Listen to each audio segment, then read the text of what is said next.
You hear it all the time. Someone cuts you off in traffic, and you mutter, "Karma's gonna get you." A celebrity known for bad behavior faces a public downfall, and the internet declares, "See, karma."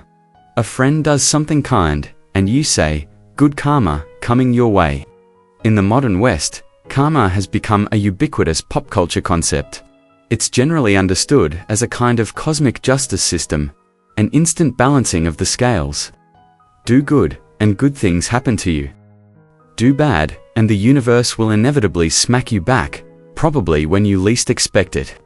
It's what goes around, comes around, served up like a universal law of immediate payback. But what if I told you that this popular understanding, while capturing a tiny sliver of the idea, is a massive oversimplification, perhaps even a distortion, of one of the most profound, complex, and foundational concepts in several major world religions? What if I told you that real karma, as understood in Hinduism, Buddhism, Jainism, and Sikhism, is not necessarily instant? That it's not primarily about external payback? That the most crucial factor isn't what you do, but the intention behind what you do? And that the ultimate goal isn't just to get good karma, but to escape the entire system altogether? Today, we journey east, back to the ancient philosophical roots of a concept that has traveled the globe, but perhaps lost its soul. In translation, we will explore the deep meaning of karma beyond the bumper sticker cliché. What is karma, really? And why does this ancient Indian idea continue to hold such a powerful grip on the modern imagination? To understand karma, we must start with the word itself. Karma, or, more accurately, karman, is a Sanskrit word, and its most basic literal meaning is simply action, work, or deed. At its absolute core, stripped of all later philosophical layers, karma begins as a fundamental principle of cause and effect applied to human behavior. It posits that our actions, what we do, what we say, and even what we think are not isolated events that simply vanish into the past. Instead, every action creates consequences, ripples that inevitably flow outward, and, eventually, loop back to shape the future experiences of the actor. Think of it less like a courtroom judge meticulously will bear the fruit of pleasant experiences, favorable circumstances, or happiness.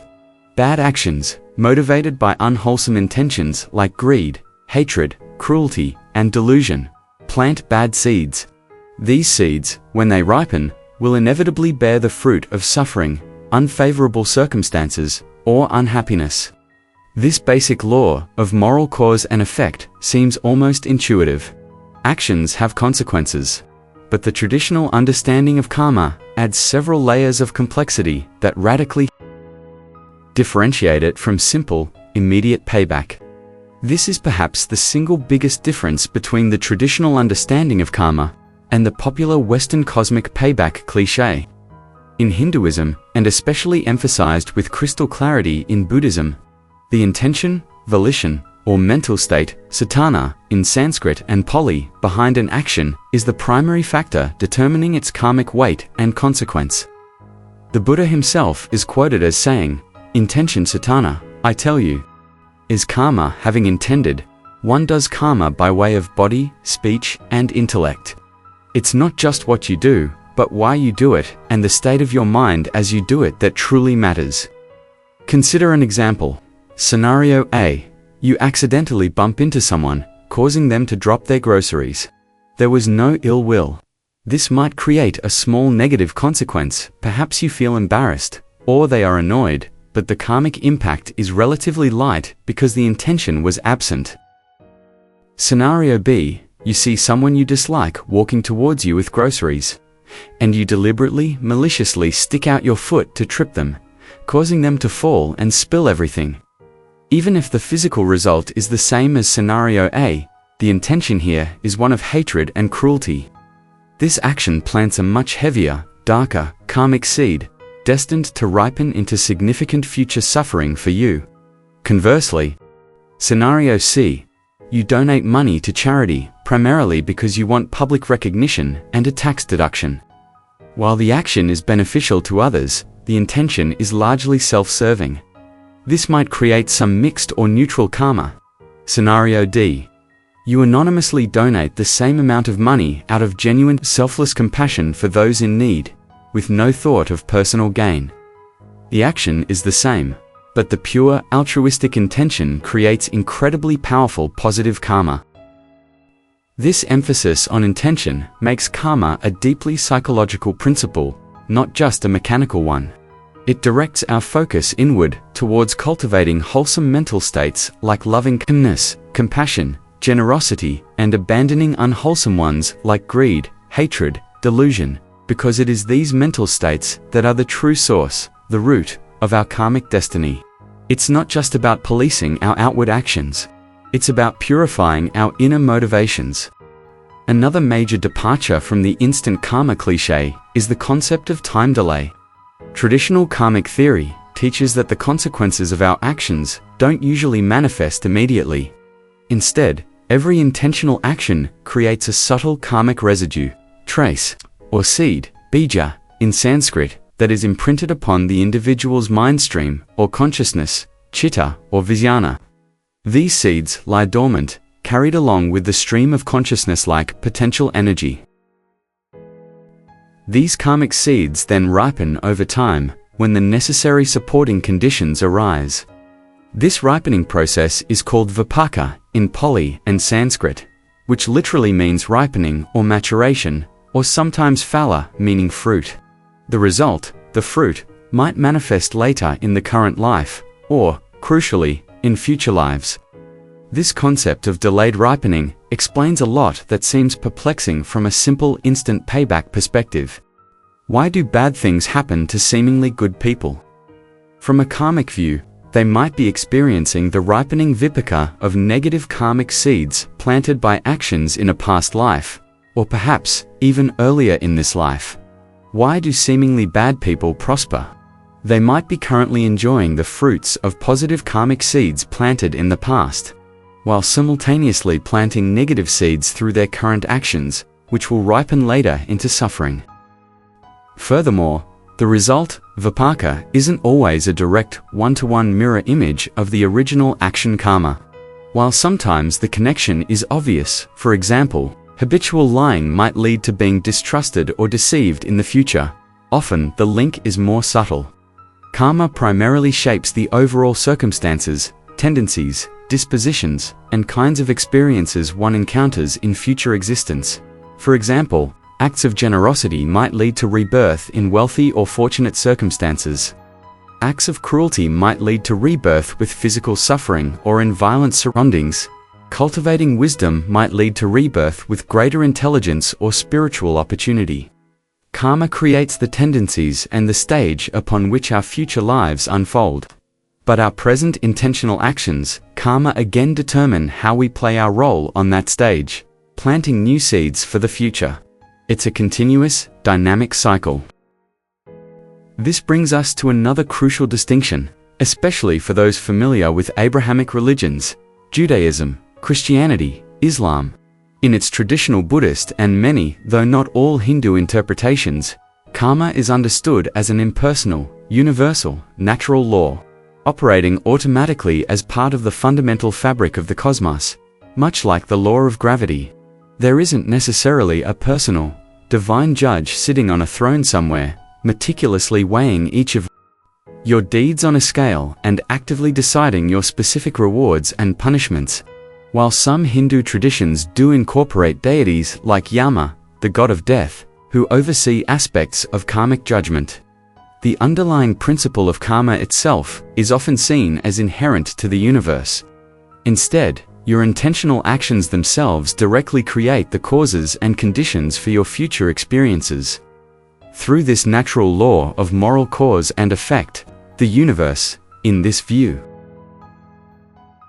has an inherent ethical structure. Actions based on wholesome intentions naturally lead towards balance, harmony, and happiness. Actions based on unwholesome intentions naturally lead towards imbalance, discord, and suffering. It's more like moral physics than divine courtroom justice.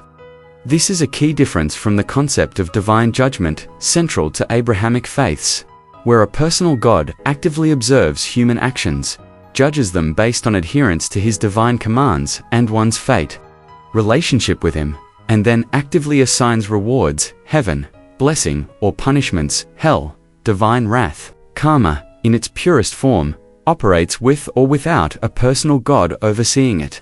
The concept of karma, as developed in Indian religions, is absolutely inseparable from the equally foundational concept of rebirth or reincarnation, known as samsara. Samsara literally means wandering or flowing through the endless, beginningless cycle of birth, death, and rebirth through countless lifetimes, across potentially vastly different forms and realms of existence. Karma is the engine that drives samsara. It is the force that keeps the wheel turning. The accumulated positive and negative karma, karmic balance, though it's more complex than a simple bank account from one's past actions, particularly at the moment of death, determines the specific circumstances and form of one's next rebirth. According to these traditions, one can be reborn in heavenly realms as a god deva, enjoying immense pleasure, a result of very good karma, but still temporary, and within samsara as a human, which is considered particularly precious because it offers the best opportunity for spiritual practice and potential liberation. As an animal, driven largely by instinct, often seen as a result of acting out of ignorance or strong aversion. As a hungry ghost preta, tormented by insatiable craving. In various hell realms, Naraka, experiencing intense suffering as the result of extremely negative karma. Importantly, these hells are also considered temporary, lasting only until the negative karma is exhausted. Karma, therefore, provides the cosmological explanation for the diversity of life forms, the vast inequalities in fortune and suffering we observe in the world, and the very mechanism that perpetuates the cycle of existence. It answers the question, why is my life like this? Because of the ripening of past karma actions. This leads us to another common Western misconception. Often, people think the goal of the karmic system is simply to accumulate as much good karma as possible, in order to ensure a happy future life, or a favorable rebirth, for example, being reborn rich, healthy, or in a heavenly realm, while generating good karma through virtuous actions like ethical conduct, generosity, meditation, is certainly considered beneficial and preferable to generating bad karma. In both Hinduism and Buddhism, it is not the ultimate spiritual goal. Why? Because even good karma, generated by wholesome actions performed with any trace of attachment or desire, still binds one to the cycle of samsara. A heavenly rebirth is pleasant, but it is still temporary. Eventually, the good karma runs out, and one will inevitably be reborn again, potentially in a lower realm, still subject to suffering, old age, and death. The ultimate spiritual goal in these traditions is not just achieving a better rebirth within the cycle, but achieving liberation, moksha in Hinduism, nirvana in Buddhism, from the entire cycle of karma and rebirth altogether. This liberation comes not primarily through accumulating good deeds, but through wisdom, prajna, jnana, specifically, by radically understanding the true nature of reality, thereby completely extinguishing the ignorance and craving tanha that are the root causes driving intentional action in the first place. When ignorance and craving cease, the generation of new karma, both good and bad, ceases. When there are no new karmic seeds being planted, the cycle of rebirth eventually comes to an end. This is the state of ultimate freedom, peace, and release from all suffering. The goal isn't just to play the game of karma better, it's to transcend the game entirely. So, let's revisit those common Western cliches about karma in light of this deeper understanding. Instant payback fallacy. He cut me off in traffic, karma's gonna get him. This ignores the crucial concept of delayed ripening vipaka. Consequences often manifest much later, even in future lives, not necessarily as immediate cosmic retribution. Fate, destiny fallacy. It was just my karma to fail that test, get sick. While past karma shapes present circumstances and tendencies, viewing it as rigid, unchangeable fate or destiny can negate the critical role of present effort, intention, and free will in shaping future karma and navigating current challenges. Karma is a dynamic process, not a predetermined script. Cosmic justice, payback system fallacy, implying a personal judge, an external force actively balancing the scales, or a simple tit-for-tat you stole, so you will be stolen from. This often misses the impersonal natural law aspect emphasized in many traditions, especially Buddhism, and the complexity of how karmic results manifest, shaping circumstances, rather than just mirroring actions. It also crucially misses the primary importance of intention cetana, over just the external act. While these popular uses capture a tiny sliver of the core idea, our actions do have consequences. They often strip away the crucial philosophical layers of intention. The complex mechanism of rebirth, samsara, and the ultimate spiritual goal of liberation, moksha, nirvana, that give the concept its profound depth and meaning within its original context. The concept of karma, originating in ancient India, offers a profound and sophisticated framework for understanding moral responsibility and the inescapable consequences of our intentional actions. It suggests a universe with an inherent ethical structure, where our choices directly shape our future, motivating ethical behavior not just out of fear of external punishment, but out of a deep understanding of natural cause and effect. However, the doctrine of karma has also faced significant criticism, particularly in its historical application within the context of the rigid caste system in India.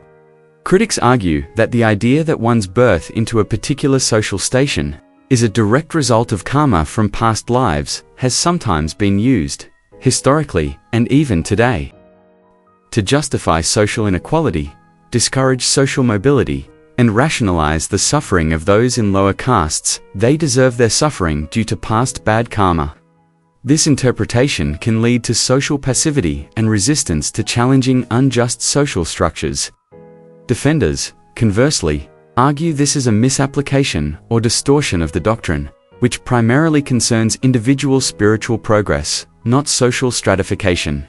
This leaves us with a final complex debate. Is the concept of karma, at its core, a deep insight into the moral fabric of the cosmos?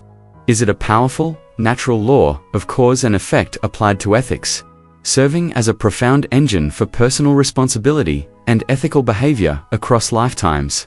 Or is it a complex philosophical system that, despite its potential for offering solace and explaining suffering, ultimately functions more like a post hoc rationalization, a way to make sense of inexplicable suffering and apparent injustice in the world, but one that carries the inherent danger of being misinterpreted or misused to justify social inequality, discourage challenging the status quo, and potentially blame victims for their own misfortune? What is the enduring power and potential danger of believing that our actions echo across lifetimes? Let me know your thoughts, respectfully, in the comments below. If you found this deep dive into the complex world of karma fascinating, please hit that like button and subscribe for more content that explores the rich tapestry of religious beliefs and practices from around the globe. Thanks for watching.